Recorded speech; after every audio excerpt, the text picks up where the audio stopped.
Surveillance video reviewed by the Austin American-Statesman and the Texas Tribune, but not by NBC News, show multiple officers armed with rifles and ballistic shields inside Robb Elementary as the massacre unfolded. The law enforcement response to the attack at Robb Elementary was an abject failure and antithetical to everything we've learned over the last 2 decades since the Columbine massacre. Today, the head of the Texas Department of Public Safety, Steve McCraw, said just 3 minutes after the gunman entered the school, there were enough armed officers there to stop him. Instead, he says they waited for an hour and 14 minutes. The on-scene commander waited for a radio and rifles. Then he waited for shields. Then he waited for SWAT.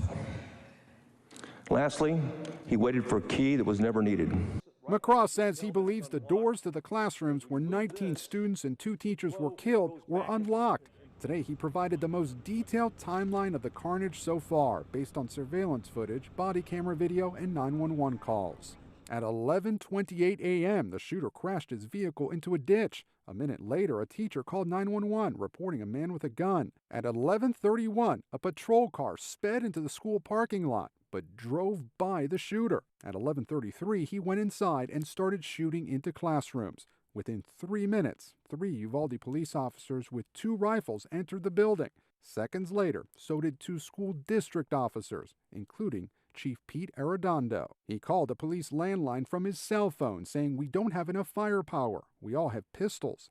That was directly contradicted today. The only thing stopping a hallway of dedicated officers from entering room 111 and 112 was the on-scene commander, who decided to place the lives of officers before the lives of children.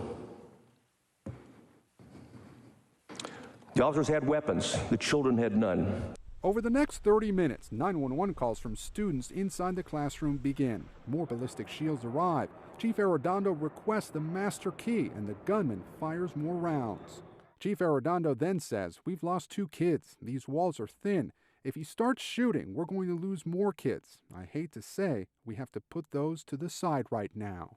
Minutes later, people are going to ask why we're taking so long. We're trying to preserve the rest of the life. The torrent of illogical statements here, and it is preposterous. More than an hour after the gunman entered, Chief Arredondo says we're having a blank problem getting into the room because it is locked. He's got an AR-15 and he's shooting everywhere like crazy.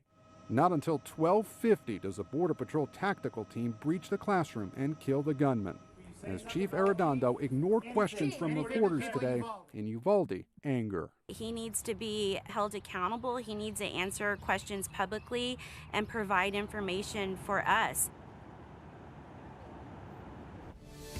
Gabe Gutierrez reporting there. Ahead in your consumer headline.